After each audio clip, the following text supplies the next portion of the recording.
भगवतो अरहतो सम्मा सम्बुद्धस्स। पूज्यको लभते पूज्यं वन्दको पटिवन्दनं यो सकीर्तिं सपप्पोति यो अमितनं न दुभ्यति। एतेन सत्सवाज्येन होतु ते जयमङ्गलं ते।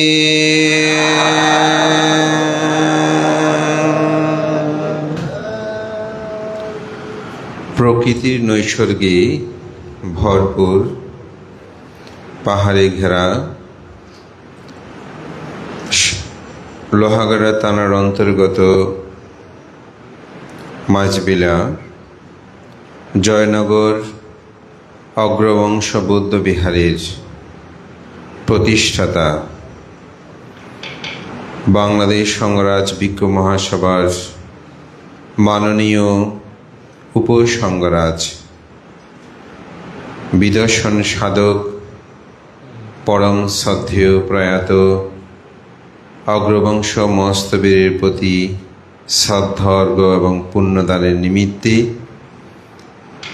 এই প্রতিষ্ঠান নয়, সমগ্র সাতকানিয়া লোহাগাড়ার অভিভাবক সদস্য, যিনি সুদীর্ঘকাল সময় ধরে বহু ত্যাগ তিতিক্ষায় পায়ে হেঁটে রৌদ্র বৃষ্টিতে ভিজে যিনি এই অঞ্চলগুলোকে রক্ষা করেছেন, সে পরম কল্যাণ মিত্র সধর্মনিধি মাননীয় উপসংঘরাজ বর্ষিয়ান সাংঘিক ব্যক্তিত্ব, আমাদের সকলের পরম অভিভাবক আশীর্বাদক পরম শ্রদ্ধেয় পণ্ডিত ধর্মদর্শী মহাতের মহোদয়ের নিরোগ দীর্ঘজীবন কামনায় এবং এই বিহারে যিনি সুদীর্ঘকাল অনেক কষ্ট ত্যাগ তিতিক্ষায় এই বিহারে অবস্থান করেছেন, আমার অত্যন্ত প্রিয় ভাজন, আমার একজন পরম কল্যাণকামী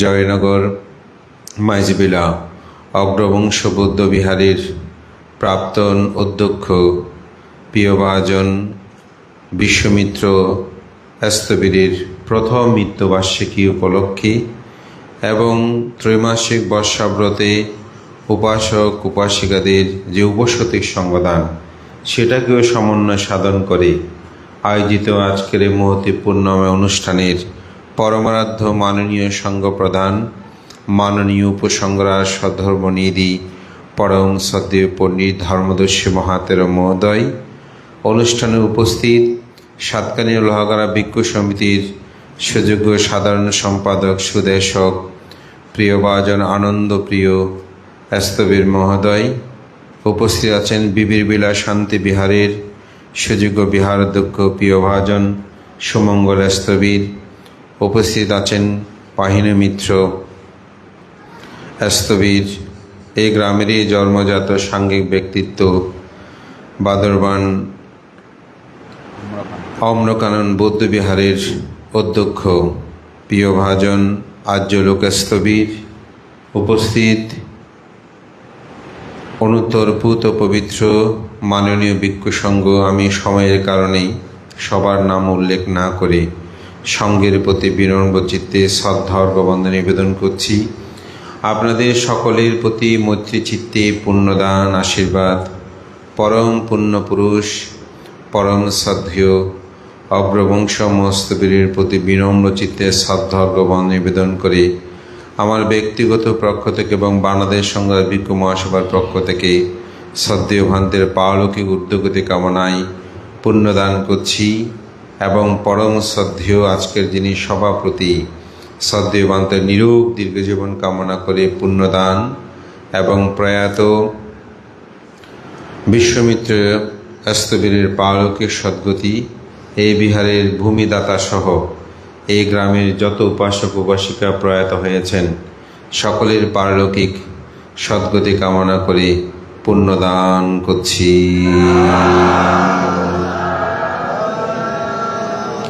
ধর্মপ্রাণ প্রিয় উপাসক উপাসিকা বিন্দু, মহাকারণিক তথাগত বুদ্ধির দুজন অগ্রশ্রাবক ছিল। একজনের নাম ছিল সারিপুত্র মস্তবী, আরেকজনের নাম ছিল মোগলায়ন মস্তবী। থেরগাথায় তাদেরকে অবশ্যই সারিপুত্র স্থবির এবং সারিপুত্র মোগলায়ন স্থবির নামে খ্যাত। তখন ত্রিপিটক শাস্ত্রে থেরগাথায় কিন্তু মস্তবীর শব্দটা যুক্ত নাই। পরবর্তীতে আমাদের মহান আচার্যগণ এটিকে মহা একটি শব্দ যোগ করে মূলত আমরা মস্তবীর শব্দটা ব্যবহার করা হয়। কিন্তু আপনি মূল ত্রিপিটকে স্থবির শব্দটা পাবেন। স্থবির মানে যিনি স্থির।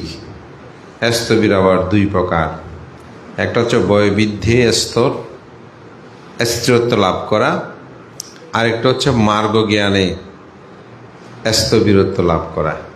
অর্থাৎ যিনি শতাপত্তি সকিতাগামী অনাগামী অরহত্ব মার্গ জ্ঞান লাভ করে তাকে বলা হয় স্থবির। আর একটা বয়স অনুক্রমে 10 বর্ষা হলে আমরা তাকে স্থবির বলছি, অথবা 20 বর্ষা হলে তাকে মস্তবীর বলছি। তো মহাকারণিক তথাগত বুদ্ধির এই দুইজন শ্রাবক, একজনের নাম ছিল সারিপুত্র স্থবির, আরেকজনের নাম ছিল মোগলায়ন স্থবির। তো একদিন সারিপুত্র স্থবির তিনি জেতবন বিহারে রাত্রে শয়ন করেছেন, শুয়েছেন। এমনভাবে শুয়েছেন, বুদ্ধের যে রুম, যেটা নাম গন্ধকুটির বলে, বুদ্ধ যে রুমটার মধ্যে থাকতেন এটাকে বলা হচ্ছে গন্ধকুটির। ওই রুমের দিয়ে পা দিয়ে তিনি শুয়েছেন। যেমন আপনারা উপসৎশীল যারা গ্রহণ করে অনেকেই আর বিহারের বাড়িতে যায় না, বিকালে বিহারে থেকে যায়, হয়তো একটা বালিশ সংগ্রহ করে অথবা কিছু দিয়ে এখানে অনেকক্ষণ বসতে বসতে একটু শুয়ে থাকি। তো শুয়ে যদি কেউ থাকে, এখানে যে বুদ্ধের রুম আছে এই রুমের দিয়ে কি আপনারা পা দিয়ে শোবেন? কেউ শুইলেও অনেকে বলবে বুদ্ধ রুমের দিকে, এমনকি ভ্রান্ত রুমের দিকেও পা দেবেন না। এখন সারিপুত্র স্থবির তিনি বুদ্ধের যে গন্ধকুটির আছে অর্থাৎ বুদ্ধের রুমের দিকে পা দিয়ে তিনি শয়ন করেছেন।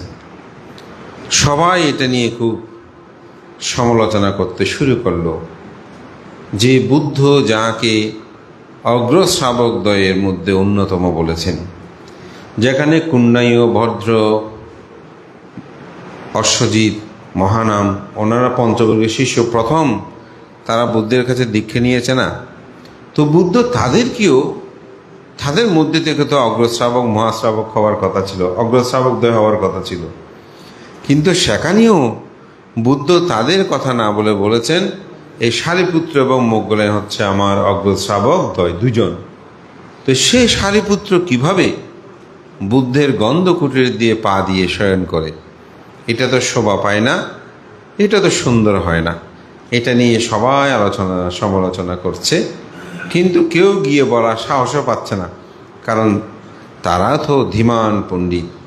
এবং বুদ্ধ সারিপুত্রকে নিয়ে এমন প্রশংসা করেছেন অভিভূত হওয়ার মতো। বুদ্ধ বলেছেন, হে ভিক্ষু সঙ্গ, কোনো স্থানে যদি আমি না যাই, সেখানে যদি সারিপুত্র স্থবির অবস্থান করে, তোমরা মনে করিও না সেখানে বুদ্ধ শূন্য হয়েছে। তাহলে চিন্তা করে দেখেন কেমন কথা। এবং ত্রিপিটক সাহিত্যে আমরা সারিপুত্রকে অনুবুদ্ধ হিসেবে বলি। এই যে অনুবুদ্ধ বলে না, এই একমাত্র অনুবুদ্ধই হচ্ছেন সারিপুত্র স্থবির, বুদ্ধ আর কাউকে বলে নাই। তো এই সারিপুত্র স্থবির কিভাবে এই গন্ধকুটিরের দিকে পা দিয়ে শয়ন করলো? যখন সকাল হলো, এই ভিক্ষুদের এই আলোচনা মুখর হয়ে পড়ল। তো বুদ্ধ রুম থেকে বের হয়ে ভিক্ষুদের এসব আলোচনা শুনে, এই ভিক্ষু সঙ্গ, তোমরা কি নিয়ে আলোচনা করছো? তখন তারা বলে, তথাগত বুদ্ধ, আপনি যে সারিপুত্র স্থবিরকে অগ্রশ্রাবকদ্বয়ের মধ্যে অন্যতম, সেই সারিপুত্র স্থবির আজকে রাত্রে শয়ন করেছে আপনার গন্ধকুটিরের দিকে পা দিয়ে। এই জন্য আমরা তার বিষয়টা নিয়ে এখানে আলোচনা হচ্ছে। তো বুদ্ধ বললেন, ঠিক আছে হে ভিক্ষুগণ, তোমরা সবাই সমবেত হও। বুদ্ধের একটি নিয়ম ছিল, কোনো বিষয়ে যদি আলোচনা হতো সকল ভিক্ষু সংঘকে একত্রিত করে বুদ্ধ সে বিষয়টা নিয়ে ধর্ম আলোচনা করতেন, সমস্যা হলে তার সেটা সমাধান করতেন। তো বুদ্ধ সবাইকে আহ্বান করলেন, সমাবেত হলো। যখন সবাই একত্রিত হলো, বুদ্ধ সারিপুত্র স্থবিরকে জিজ্ঞাসা করলো, হে সারিপুত্র স্থবির, ভিক্ষু সংঘরা যে বলছে তুমি নাকি আজকে রাতে গন্ধকুটিরের দিকে পা দিয়ে শয়ন করেছ, এটা কি সত্য? তখন সারিপুত্র স্থবির বিনয় মতে চিবরের এক অংশ করে হাত জোর করে সংঘ এবং বুদ্ধকে বন্দনা নিবেদন করে তিনি বললেন, তথাগত বুদ্ধ আমাকে ক্ষমা করবেন। আমি জানি তথাগত বুদ্ধগণ ধর্মকথা উত্থাপন করার জন্য প্রশ্ন করেন এবং জেনেও প্রশ্ন করেন। এটা বুদ্ধের সাথে কথোপকথন হলে সংঘ এভাবেই সম্বোধন করে কথা বলতেন।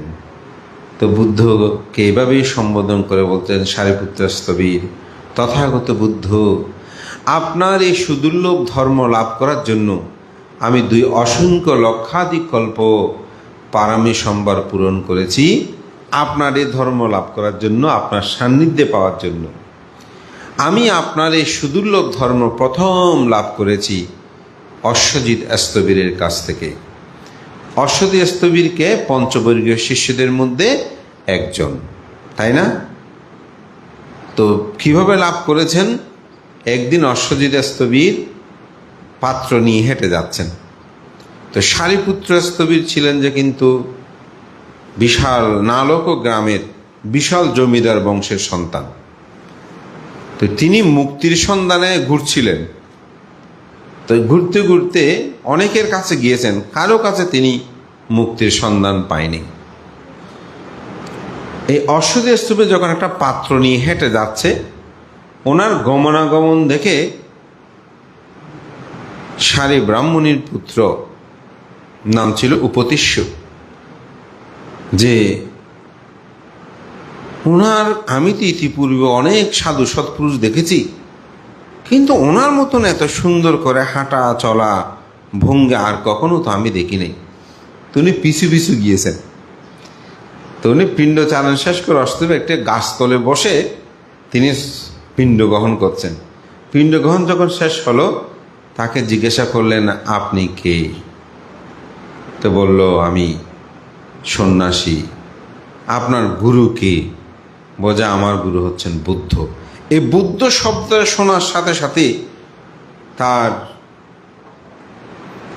দেহ যেন, শরীর যেন একেবারে লোমাস্য হয়ে গেল, সদ্য উদ্রেক হলো।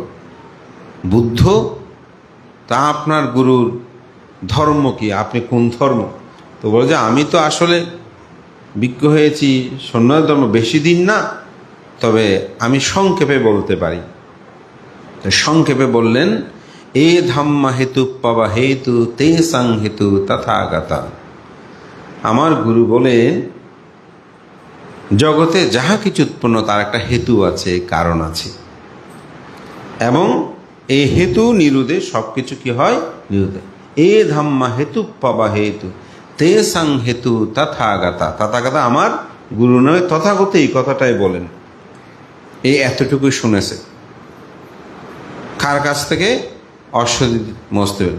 অশ্বজিৎ ভান্তাতে চলে গেলেন। তিনি এই কথা শুনতে, এই কথাটা অন্তর্জগতে ধারণ করে স্মৃতি করতে করতেই তিনি শ্রোতাপত্তি মার্গ জ্ঞান লাভ করলেন। তখনও সারিপুত্র স্থবির বুদ্ধের সাক্ষাৎ পায়নি। কার সাক্ষাৎ পেয়েছেন? বুদ্ধের শিষ্য অশ্বজিৎ স্থবিরের কাছ থেকে। তখন এই কারণেই তিনি বলছেন, তথাগত বুদ্ধ, আমার প্রথম গুরু হচ্ছে সারিপুত্র স্থবির। বলছে, আমার প্রথম গুরু অশ্বজিৎ স্থবির, ওনার কাছ থেকে আমি ধর্মতা লাভ করেছি।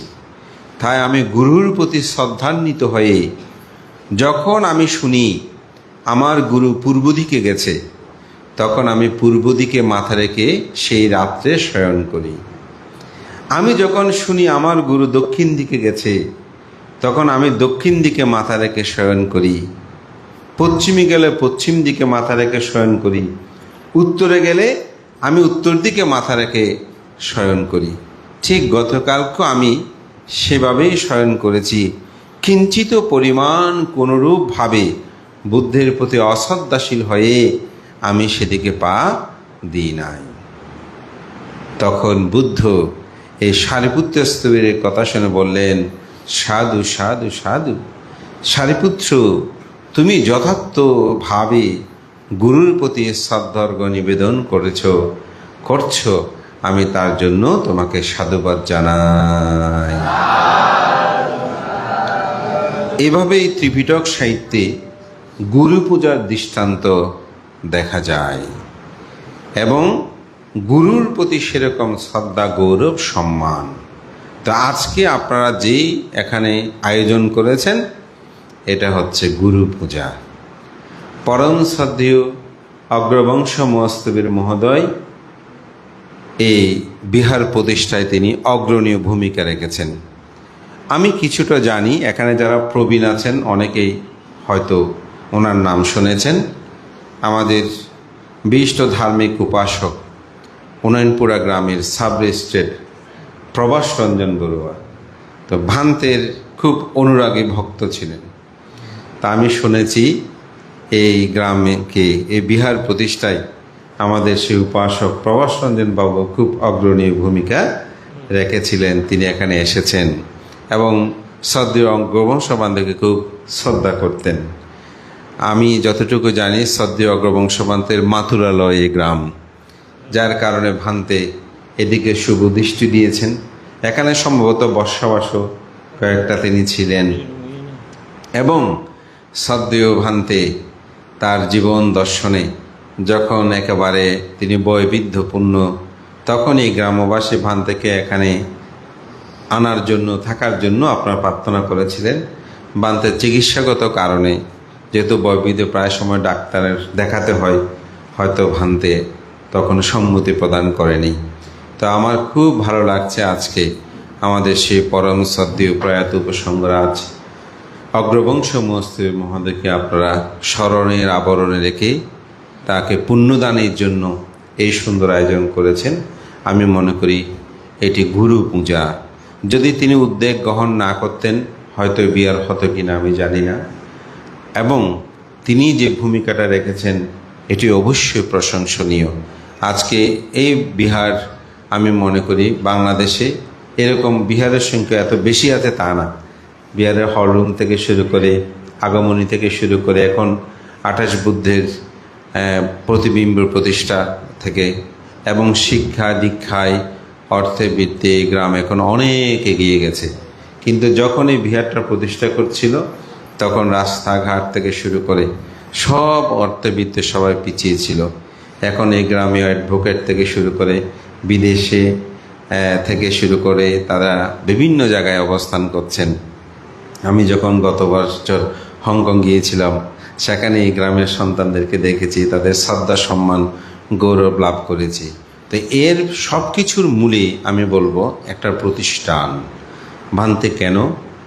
মানুষ যখন আদর্শবান হয় তখন মানুষের উন্নতি শ্রীবৃদ্ধি হয়। মানুষ যখন আদর্শবান না হয় তখন মানুষের উন্নতি শ্রীবৃদ্ধি হয় না। একটি ঘটনা আমি বলি। একবার এক বিহারে একটা বুদ্ধ প্রতিবিম্ব অথবা মূর্তি দান করেছে।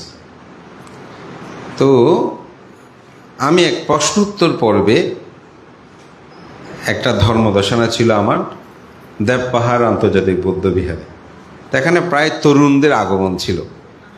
তো একজনে দাঁড়িয়ে আমাকে প্রশ্ন করলো, ভান্তে, আমরা অমুক জায়গায় গিয়েছিলাম, ওরা যেখানে গিয়েছে সেখানে সে জায়গাটা আমি চিনি। তো ভান্তে ওখানে একটা বুদ্ধ মূর্তি অর্থাৎ বুদ্ধ প্রতিমূর্তি দান করেছে, প্রতিবিম্ব। তো কিন্তু ওখানে মানুষগুলো বান্ধে খুব দরিদ্র। তো ওখানে 50-60 হাজার টাকা খরচ করে একটা বুদ্ধ মূর্তি না দেওয়ার চেয়ে যদি আমরা ওই টাকাগুলো কোনো আর্থিক দুরবস্থা যারা আছে তাদেরকে দিলে ভালো হতো না? কোনটা ভালো হবে আমাকে প্রশ্ন করেছে। ওরা তো খেতে পাচ্ছে না। তা আমি সেখানে একটু উত্তর দিয়েছিলাম, সেটি হচ্ছে বুদ্ধ মূর্তি বা বুদ্ধ প্রতিবিম্ব এটা হচ্ছে একটা আদর্শ। কি আদর্শ?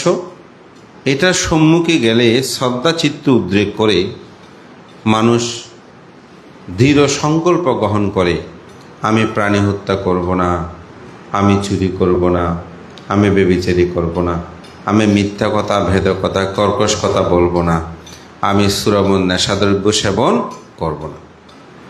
কোনো মানুষ যদি করেও সেই একটু যদি তার জ্ঞান থাকে, বিহারে আসার সময় সে এই কর্মগুলো করবে না। এবং যেদিন অন্তপক্ষে অষ্টশীল নেবে শ্রদ্ধা চিত্তে, সেদিন অন্তপক্ষে সে কিন্তু সংযত জীবনযাপন করবে। তাইলে এই বুদ্ধ প্রতিবিম্বর প্রতি তার যে শ্রদ্ধার উদ্রেক উৎপন্ন করে নিজেকে আদর্শবান করে গড়ে তুলেছে, এটা শ্রেষ্ঠ হবে নাকি আদর্শহীন একটা মানুষকে যদি আপনি 50 না 5 লক্ষ টাকাও দেন, সে এলোমেলো করে সেগুলো কিন্তু ধ্বংস করে ফেলবে। কারণ আদর্শ না থাকলে সে মদ, গাঁজা, জুয়া এগুলো খেয়ে এই টাকাটুকুগুলো সপ্তাহখানিকের মধ্যে শেষ করে ফেলবে। আর যদি সে আদর্শবান থাকে গড়ে তোলেন এবং বুদ্ধের ধর্ম দর্শন আপনি বুঝাতে পারেন যে কর্ম এবং কর্মফলের উপর নির্ভরশীল। কোনো প্রান্তের দেশনে আপনারা শুনেছেন, আমি ভিক্ষু হয়েছি, আমি কিন্তু স্বর্গে নির্বাণে চলে যাব, আপনি গৃহী, আপনি নির্বাণে যেতে পারবেন না, এরকম কথা বলতে কোনোদিন আপনারা শুনেছেন? বলতে পারবে না। কারণ ভিক্ষু হলে যে আপনি স্বর্গে চলে যাবেন, ভিক্ষু হলে যে আপনি নির্বাণ পাবেন তা কিন্তু নয়। ভিক্ষু হলো যদি আপনি নির্বাণের কাজ করেন তাহলে আপনি নির্বাণ যেতে পারবেন। গৃহী হয়ে যদি আপনি নির্বাণের কাজ করেন তাহলে আপনি গৃহী হলেও নির্বাণ যেতে পারবেন। অর্থাৎ আপনাকে কাজ করতে হবে, শীল সমাধি প্রজ্ঞার আচরণ করতে হবে। যদি সেটা না করেন, যেই হোক না কেন, এখানে পৌঁছা সম্ভব নয়। তার জ্বলন্ত উদাহরণ কি? আনন্দস্থবির। আনন্দস্থবির বুদ্ধের 25 বছর সেবা করেছেন। কয় বছর? 25 বছর। কেমন করে সেবা করেছেন? এই সেবক এখন পৃথিবীতে নাই। দিবারাত্রি সেবা করেছেন। আনন্দ বলে একবার ডাক দিলে দ্বিতীয়বার যদি ডাকে বুদ্ধের কষ্ট হবে। কী ভেবেছেন? দেখেছেন? আনন্দ করে যদি তথাগত বুদ্ধ কোনো কারণে একবার ডাকেন, দ্বিতীয়বার ডাকলে কষ্ট হবে। সেজন্য আনন্দ সারা রাত্রি বুদ্ধের গন্ধকুটিরের চারপাশে সংক্রমণ করতেন প্রদীপ হাতে, সারা রাত ঘুরতেন। বুদ্ধের কোনো কিছু যদি প্রয়োজন হয়, আনন্দ করে ডাকার সাথে সাথে তিনি যেন বুদ্ধের কাছে উপস্থিত হতে পারে। আর আমরা গুরু ডাকলেও শুনি না, শ্বশুর শাশুড়ি ডাকলেও না শোনার মতো থাকি, মা বাবা ডাকলেও না শোনার মতো করে থাকি, ঠিক না? আমরা চিন্তা করি না উনি আমার গুরু, একবার ডেকেছে আমাকে যেতে হবে, ঠিক না? সে চিন্তা নেই। তাহলে আনন্দ এভাবেই তিনি কি করেছেন? বুদ্ধের সেবা করেছেন। বুদ্ধ যখন পরিনির্বাপিত হচ্ছে তখনও আনন্দ করণীয় কর্তব্য শেষ হয়নি। বান্দা কীরকম আনন্দ? তখন মাত্র শ্রোতাপত্তি লাভে ছিল। আরও 3টা ধাপ, স্থগিতাগামী, অনাগামী, অরহত তিনি হতে পারেনি। তো যিনি বুদ্ধের এভাবে সেবা করেছেন, যত্ন করেছেন, ধর্মভাণ্ডাগারী, বুদ্ধের সমগ্র সূত্র ধর্ম যিনি তার মস্তিষ্কে ধারণ করেছেন, স্মৃতি ধারণ করেছেন, স্মৃতি ভাণ্ডাগারিক বলে না, ধর্মভাণ্ডাগারিক, সেও তো কি হতে পারল না? অরহত হতে পারে নাই। কেন? তিনি কাজ করেনি বলে, অর্থাৎ সাধনায় তিনি নিমগ্ন হয়নি বলে। যখন বুদ্ধ পরিনির্বাণের পর সপ্তপূর্ণী গুহায়, এই যে সামনে আসছে শ্রাবণী পূর্ণিমা, এই সপ্তপূর্ণী গুহায় যখন প্রথম বৌদ্ধ সঙ্গীতে অনুষ্ঠিত হয়, সে বৌদ্ধ সঙ্গীত অনুষ্ঠানে 500 জন ভিক্ষু নির্বাচন করে, তার মধ্যে 499 জন অরহত, একজন মাত্র শ্রোতাপত্তি লাভী, সে কে? আনন্দস্থবির। তিনি তখন অরহত হয়নি। তো তিনি চিন্তা করছেন, আমি বুদ্ধের সাথে ছিলাম, বুদ্ধ আমাকে ধাম্মা বান্ডাকারী উপাধি দিয়েছেন, সেই কারণে আমার নাম নির্বাচিত করেছে যে ওই সম্মেলনে যোগদান। কিন্তু আমি তো মার্গজ্ঞান হিসাব করলে আমি সেখানে যোগদানের যোগ্যতা রাখি না, কারণ 499 জন অরহত, আমি তো এখনো অরহত হতে পারিনি। তাই শ্রাবণী পূর্ণিমার পূর্বদিন রাত্রে তিনি ধ্যানস্থ হলেন যে আমাকে অরহত হতেই হবে। তাহলে এতদিন যিনি বুদ্ধের সেবা করেছেন, এত কিছু করেছেন, চাইলে বুদ্ধ আনন্দ, ধরো আমি তো নির্বাপিত হচ্ছি, তুমি আমার অনেক সেবা করেছো, আজকে থেকে তুমি অরহত, এটা বুদ্ধ দিয়ে যেতে পারতেন? পারতেন না, দিয়ে জানো নাই। কি বলেছে জানেন? তুম হে কিচ্ছাং আতাপাং আখ্যা তারা থাতাগাতা পাটি পণ্য পামুকান্তে যাইনু মারা বন্দনা। তোমাকে সব কিছু করতে হবে, তথাগত শুধুমাত্র পথপ্রদর্শক। তোমাকেই সমগ্র মার্গকে পরাভূত করতে হয়ে তুমি মুক্তি লাভ করতে হবে, পরাভূত করে মুক্তি লাভ। তো এটা তো একটা শিক্ষকের কথা, আপনি ভালো করে পড়েন, প্লাস পাবেন, ঠিক না? তো বুদ্ধ আনন্দকে বলে গেল, আনন্দ তুমি পারবে, তুমি নিজে ধ্যান সমাধি করো, তোমার পক্ষে মুক্তি লাভ সম্ভব। তো এটা শিক্ষক, এটাকে মার্গ জ্ঞান দিয়ে গেছেন? দিয়ে যাননি। বুদ্ধ কাউকে এভাবে দেন নাই, বুদ্ধ পথ দেখিয়ে দিয়েছেন, নির্দেশ দিয়েছেন। যখন ধ্যানস্থ হলেন, কোনো ক্রমে সারা রাত চেষ্টা করেছে, কোনোভাবেই তিনি অরহত হতে পারছে না, বা চিত্ত উন্নত হচ্ছে না। সকালে যখন ভাবছে বোধহয় আমার দ্বারা আর হবে না, ওই বীর্য ছিল ধীর। ধ্যান জগতে শ্রদ্ধা, প্রজ্ঞা, বীর্য, এই তিনটা জিনিস ইকুয়াল হতে হয়, সমান হতে হয়।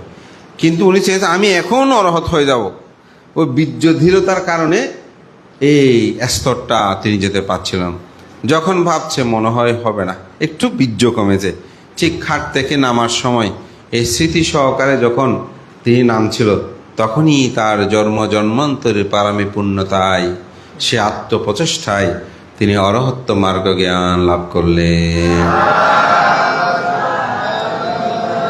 এখানে গুরুর নির্দেশ ছিল, কিন্তু আত্মপ্রচেষ্টাটা ছিল নিজে, তাই নিজেই তিনি নিজে কাজ করে অরহত হয়েছেন।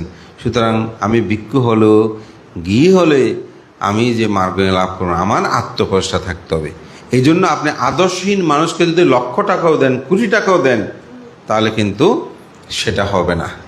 তো যার কারণে আমি ওখানে বললাম, আপনি একটা বুদ্ধ প্রতিবিম্ব দিয়ে একটা আদর্শ দিয়েছেন। এই আদর্শ দেখে যখন তারা আদর্শবান হবে, তখন আপনার জীবনের সমস্ত প্রাপ্তির সম্ভাবনা গড়ে উঠবে। আমি একটা উদাহরণ বলি। আমাদের একজন রাজগুরু আর্যমিত্র মহস্তবীর, ওনার জন্ম হচ্ছে আপনার নানুপুর গ্রামে, ফটিকছড়ি। তো উনি ত্রিপুরা রাজ্যের ওখানে বিহারের তিনি রাজগুরু ছিলেন। ত্রিপুরা যারা গিয়েছেন আপনারা ওখানে দেখবেন, হ্যাঁ আমাদের শ্রদ্ধেয় ভান্তে দেখেছেন। তো ওনার একটা উক্তি অসাধারণ, সেটা হচ্ছে যে তৎকালীন ভারতের প্রধানমন্ত্রী ইন্দিরা গান্ধী এই ত্রিপুরা রাজ্যে এসেছিলেন। তো ওখানে তিনি সংক্ষিপ্ত সময়ের জন্য রাজবাড়ি, যেহেতু সেই বিহারে গিয়েছেন, তো ওনাকে ওখানে সংবর্ধনা দেওয়া হলো। তো সংবর্ধনা সবাই তো তাড়াহুড়ো রাষ্ট্রীয় প্রোগ্রাম, তো একটা বুদ্ধ মূর্তি ওনাকে দান করেছে। তো রাজগুরু আর্যমিত্র ভান্তে সেখানে বলেছেন যে আজকে ভারতের প্রধানমন্ত্রী যে ইন্দিরা গান্ধী এখানে এসেছেন, তাকে দেওয়ার মতন আমার কোনো কিছু নাই, তার এত ব্যস্ততা, আমার বেশি কিছু বলারও নাই। তবে আমি তাকে যে উপহারটুকু দিয়েছি, সেখানেই আমার সমগ্র কথা নিহিত আছে। কি দিয়েছেন? বুদ্ধ মূর্তি দিয়েছেন, ওখানেই আমার সমগ্র কথা কি আছে? নিহিত আছে। আমি আর বেশি কথা বললাম না। তাইলে ও বুদ্ধ মূর্তির মধ্যে কি কি কথা নিহিত আছে? বুদ্ধের আদর্শ নীতির কথা নিহিত। যেমন পণ্ডিত, কেমন পণ্ডিত আপনি চিন্তা করতে পারবেন। আমি যখন ওনার এই লেখাটা পড়েছি, এটা আমাদের ডাক্তার প্রভাত চন্দ্র বড়ুয়া, তিনি তার একটা আর্টিকেলে আর্য মিত্র ভান্তাকে নিয়ে লিখতে গিয়ে এটা উল্লেখ করেছেন। আমি পরে অবাক হয়ে গেলাম, এত সুন্দর কথা তিনি বললেন। এখন সময়ের ব্যস্ততা, আমার তো বেশি কথা বলার নাই। আমি আপনাকে যে উপহারটা দিয়েছি ওখানে আমার সমগ্র কথা নিহিত আছে। অর্থাৎ বুদ্ধ মূর্তি আমরা তো যে দান করেছি, ওখানেই বুদ্ধ যে কথাগুলো বলেছেন ওগুলোই আমি আপনাকে কি দিয়েছি? উপহার দিয়েছি, আদর্শ কথা উপহার দিয়েছি। তো আমি ওই ছেলেদেরকে ওটা বললাম। তা আদর্শ যেখানে প্রতিষ্ঠিত হবে তখন মানুষের আস্তে আস্তে উন্নতি শ্রীবৃদ্ধি হবে। তো এই গ্রাম যে আজকে এগিয়ে গেছে তার মূল জায়গা হচ্ছে একটা আদর্শ প্রতিষ্ঠান। একটা বিহার যখন প্রতিষ্ঠিত হয়েছে, বুদ্ধ ভিক্ষু সংঘকে দান করছে, তাদের পুণ্য হচ্ছে। পুণ্য হয়েছে না? আপনারা হিসাব করে দেখেন, বিহার প্রতিষ্ঠার পর থেকে এই গ্রামের শিক্ষা দীক্ষা রাস্তাঘাট সব দিকে উন্নত হয়েছে। আপনারা যারা এখানে বয়স্ক আছেন, শুধু এটা আমি এই গ্রাম না, আমি যত গ্রাম আমার জীবনে আমি গিয়েছি, যেখানে শিলবান ভিক্ষুসংঘ অবস্থান করেছে সে গ্রামের উন্নতি শ্রীবৃদ্ধি হয়েছে। আজকে আমাদের শিলঘাটা গ্রাম দেখেন, আমার জন্মস্থান। বিহার অনেক আগে প্রতিষ্ঠা হলেও যখন আমার গুরুভান্তে সেখানে অবস্থান শুরু করেছে, এই 50 বছর ধরেন, এই গ্রাম আজকে শিক্ষা দীক্ষায় অর্থে বৃত্তে যোগাযোগে কীরকম অবস্থা আমি সেটা বলবো না, আপনারাই সেটা জানেন। তো সুতরাং একটা আদর্শ যখন প্রতিষ্ঠা হয়, একটা আদর্শ যখন প্রতিষ্ঠা হয় তখন সে গ্রাম সে সমাজ কি হয়? আলোকিত হয়। তা আমাদের পরম শ্রদ্ধেয় অগ্রবংশ মৌস্তবীর মহোদয় এখানে একটি আদর্শ প্রতিষ্ঠা করে গিয়েছেন, যার কারণে আজকে আপনারা সবার পরিবারে এখানে বিদেশি বলেন, পাকা বাড়ি বলেন, অর্থবিত্ত বলেন, এখানে আজকে উন্নতি হয়েছে, শিক্ষা দীক্ষায় উন্নতি হচ্ছে। সুতরাং এই আদর্শ যিনি প্রতিষ্ঠা করেছেন, বুদ্ধের শিক্ষা যিনি উজ্জীবিত করেছেন, সে পরম শ্রদ্ধেয় অগ্রবংশবান থেকে স্মরণ করে তার নামেও বিহার করতে স্মরণ তো করছেন, সাথে আজকে তাকে কৃতজ্ঞতা প্রকাশ আমি মনে করি তাকে স্মরণ করছেন। অপরদিকে যিনি আমাদের পরম শ্রদ্ধেয় ধর্মদর্শী মস্তবী, তিনি আমাদের পরম কল্যাণ মিত্র। আমরাও আজকে সম্পাদক হচ্ছি, অমুক হচ্ছে, কাজ করছি, আমরা মনে করি শ্রদ্ধেয় ভান্তের আশীর্বাদ। তিনি তার সাদা মনেই ভালো মনেই আমাদেরকে প্রতিনিয়ত আশীর্বাদ করেন, আমাদের উন্নতি শ্রীবৃদ্ধি কামনা করেন, এবং এই অত্র অঞ্চলে পায়ে হেঁটে হেঁটে তিনি এই ধর্ম রক্ষা করেছেন। আমাকে পরম শ্রদ্ধেয় আমাদের ধর্মদর্শী ভান্তে সম্পর্কে অনেক কথা এই প্রভাসবাবু আমাকে বলেছেন। ওদের বানতে আমি একবার পুলিশ ফোর্সও পাঠিয়েছিলাম, রাস্তায় বানতে যাওয়ার সময় অনেকে ভান থেকে ঢিল ছুঁড়ে মেরেছে, লৌলি পলি বিভিন্ন কথা বলেছে। তখন তো মানুষ এত শিক্ষিত হয়নি। যখনই হেঁটে হেঁটে গেছে তখন অনেকেই অনেকভাবে ভান থেকে বিভিন্ন কুউক্তি করেছে। তিনি সেই হস্তির মতো, হস্তি যেমন রাস্তায় হেঁটে চললে কত কুকুর ঘেউ ঘেউ করে, হস্তি সেদিকে ফিরে তাকায় না, হস্তির মতো হস্তি চলতে থাকে। তো ঠিক অনুরূপভাবে সে রাজগুরুর মতো করে শ্রদ্ধেয় ভান্তে তিনি এই গ্রাম থেকে গ্রামান্তরে পায়ে হেঁটে একেবারে ওদের কাদামুক্ত রাস্তা, তখন আজকে যেরকম সেরকম ছিল না, এই গ্রামকে, এই স্থানকে, এই সমাজকে তিনি রক্ষা করেছেন। তো তারও শ্রদ্ধেয় ভান্তেরও আজকে নিরোগ দীর্ঘজীবন কামনা করে আপনারা যে ভান্তের প্রতি কৃতজ্ঞতা প্রকাশ করেছেন এটাকে আমি সাধুবাদ জানাই। এবং অপরদিকে এখানে যে বিশ্বমিত্র স্থবির, তিনি দীর্ঘকাল এখানে অবস্থান করেছেন। তো আমাদের সম্পাদক মহোদয় এটা সত্যি কথা বলেছেন। আসলে যেখানে দান ধর্ম কম থাকে স্বাভাবিকভাবে ভিক্ষু সংঘ অবস্থানটা চিন্তা করে, দায় দীর্ঘ কম হলে কারণ নিজের চতুর্পত্য জোগাড় করাটা কঠিন, স্বাভাবিক। কিন্তু এই বিশ্বমিত্র স্থবির তিনি এখানে অবস্থান করেছেন, যা আপনারা শ্রদ্ধা দেন সেগুলো নিয়ে এদিকে ওদিকে সেই ফাঙে টাঙে গিয়ে মোটামুটি এই গ্রামকে রক্ষা করার জন্য চেষ্টা করেছেন। একটি কথা ত্রিপিটক সাহিত্যে আছে, যিনি আপনাকে একবার মাত্র পঞ্চশীল প্রদান করেছে, আপনি যদি পৃথিবীর সব দানীয় বস্তু একত্রিত করেও দান করেন, যিনি আপনাকে তৃতীয় পঞ্চশীল প্রদান করেছে তার ঋণ কখনো আপনারা শেষ করতে পারবেন না। এই ঋণ শোধ করা সম্ভব নয়। সুতরাং তার মৃত্যুর পর তার অন্ত্যেষ্টিক্রিয়া অনুষ্ঠানও আপনারা খুব সুন্দরভাবে সুসম্পন্ন করেছেন। আজকেও তার প্রথম মৃত্যুবার্ষিকী উপলক্ষ করে এই সুন্দর আয়োজন করেছেন। তো আমি ধন্যবাদ জানাই আমার প্রিয় শিষ্য, প্রিয় ভাজন পায়ামিত্র ভিক্ষু। সেই যথাযথভাবে জ্ঞাতি হোক, তার তো এর চেয়ে অনেক আপন জ্ঞাতি আছে, এর চেয়ে তার আপন জ্ঞাতি আছে না, সেগুলো কোথায়? কিন্তু এই বিহারের বর্তমান অধ্যক্ষ পায়ামিত্র, সে আমৃত্যুকাল তাকে সেবা দিয়েছেন এবং তার সেবা যত্ন করেছেন। যেহেতু তিনি স্ট্রোক করেছেন, দীর্ঘদিন অসুস্থ ছিলেন, এবং এই অত্র অঞ্চলের ভিক্ষু সংঘরাও তারা সবাই যথাসাধ্য আমি মনে করি সহযোগিতা করেছেন। তো সুতরাং আমি মনে করি পায়ামিত্র এটা তার ভিক্ষু জীবনে পরম এটা প্রাপ্তি। কারণ বুদ্ধ বলেন, যিনি রোগীর সেবা করেন তিনি বুদ্ধের সেবা করেন।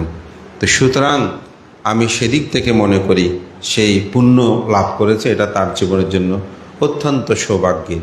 তো আজকে তার প্রথম মৃত্যুবার্ষিকী উপলক্ষ করেই আমি মনে করি এই সুন্দর আয়োজনটাকে সাধুবাদ জানাই। তাকেও আমি আমার ব্যক্তিগত পক্ষ থেকে, সংঘের পক্ষ থেকে পুণ্য দান করি, তিনি ঊর্ধ্বগতি হোক। জীবন পরিক্রমায় আমরা সকলে মরণশীল, এটি জাগতিক সত্য। তবে গৌরবনীয় ব্যক্তির প্রতি গৌরব সম্মান প্রত্যুত্থান করা আমাদের করণীয় কর্তব্য। তাই বুদ্ধ বলেন, পূজা কোলাওয়াতে পূজা বন্ধাকো পাটে বন্ধানা এও সাকিত্তিন সাপাপ্যতে এও মিথ্যানাং নাদব্যতে। যারা পূজনীয় ব্যক্তির পূজা করে, গৌরব করে, সম্মান করে, প্রত্যুত্থান করে, তারা প্রতি পূজা প্রতি সম্মান লাভ করে। আপনি যদি কাউকে সম্মান করেন, আপনি সম্মান লাভ করবেন। কাউকে যদি অপমান করেন, আপনি অপমানিত হবেন। তাই আজকে পূজনীয় গুণী ব্যক্তিদেরকে পূজার মাধ্যমে সেই দৃষ্টান্ত স্থাপন করেছেন। এখন জীবিত যারা আছে, মরে গেলে শুধু পূজা করবেন তা না, জীবিত থাকতে গ্রামের যারা মুরব্বী আছে, বয়োজ্যেষ্ঠ আছে, তাদেরকে যথাযথভাবে সম্মান করবেন। বয়োবৃদ্ধ বলে তাদেরকে অবহেলা করবেন না। ঘরের মধ্যেও মা বাবাদেরকে অবহেলা করবেন না, শ্বশুর শাশুড়িকে অবহেলা করবেন না, তুচ্ছ তাচ্ছল্য করবেন না। শাশুড়িরও বৌমা যারা, তাদেরকে তুচ্ছ তাচ্ছল্য অবজ্ঞা করবেন না। একে অপরের যার যেটা সম্মান, সেই সম্মান তাকে প্রদান করবেন। ছোট হলে ছোটকে স্নেহ ভালোবাসা দেবেন, বড় হলে তাকে শ্রদ্ধা সম্মান করবেন। এই শিক্ষাগুলো আপনারা গ্রহণ করবেন। হয়তো বলবেন তো অমুক এখন তো এগুলো নাই, এখন যার নাই সেই দুঃখ পাবে, এখনও যে যেটা পালন করবে সেটা সুখ পাবে। আমি বলবো সেটা আপনি পঞ্চশীল পালন করবেন, পরিবারে আপনি সুখ পাবেন। পঞ্চশীল পালন করবেন, আপনি পরিবারে সুখ পাবেন না। এখানে বুদ্ধেরও কিছু নাই, আমাদেরও কিছু নেই, স্বর্গেরও কিছু নেই, নরকেরও কিছু নেই। স্বর্গ বসে নাই যে আপনি আসেন, নরকও বলতেছেন যে আপনি আসেন। আপনার কর্মেই আপনি স্বর্গে যাবেন, আপনার কর্মে আপনি নরকে যাবেন, সব কিছু আপনার উপর। বুদ্ধ আপনাকে ধরে স্বর্গেও নিয়ে যাবে না, নরকেও নিয়ে যাবে না, আপনাই আপনার জীবনের নিয়ন্তা। কেউ যদি মনে করে আমি স্বর্গ নয়, বিশ্বাস করেন, কোনো সমস্যা নেই, কিন্তু আপনি ভালো কাজ করেন, সৎ কাজ করেন, সৎভাবে জীবনযাপন করেন, এটাই হোক আমাদের সকলের প্রত্যয়। শ্রদ্ধেয় সভাপতি মহান সংঘের প্রতি বন্দনা জানাচ্ছি। আপনারা আজকে আমাকে যেভাবে সম্মানিত করেছেন তার জন্য আমি কৃতজ্ঞতা জানাই, এবং আমি চেষ্টা করি শাসন সদ্ধর্মের জন্য কাজ করার জন্য। তবু আপনারা এই সুন্দর আয়োজনে আমাকে সম্মানিত করে পূজা করে আমি মনে করি আমার দায়বদ্ধতাকে আরও বেশি বৃদ্ধি করে দিয়েছেন। আমি চেষ্টা করব শাসন সদ্ধর্মের করে নিজেকে নিবেদিত রাখতে। আপনাদের এই সম্মান আমার প্রাপ্তি নয়, এটা আপনাদের প্রাপ্তি। মহান সংঘকে বন্দনা জানিয়ে আপনারা যেভাবে পায়ামিত্রকে রক্ষা করে চলেন, সেভাবে আমি মনে করি জীবিত যারা দেন সে গুরুদের প্রতি শ্রদ্ধা সম্মান গৌরব রেখে তার এই আহ্বান জানিয়ে আজকে অত্যন্ত সুন্দর এই আয়োজনের মাধ্যমে আপনারা যে বিপুলতা দান করেছেন, এরূপভাবে গুরু পূজার দৃষ্টান্ত স্থাপন করবেন এই প্রত্যয় ব্যর্থ করে আপনাদের সকলের উত্তর সুবিধে কামনা করে আমার নাতি দীর্ঘ ধর্মকথা এখানে শেষ করছি। জগতের সকল প্রাণী সুখী হোক।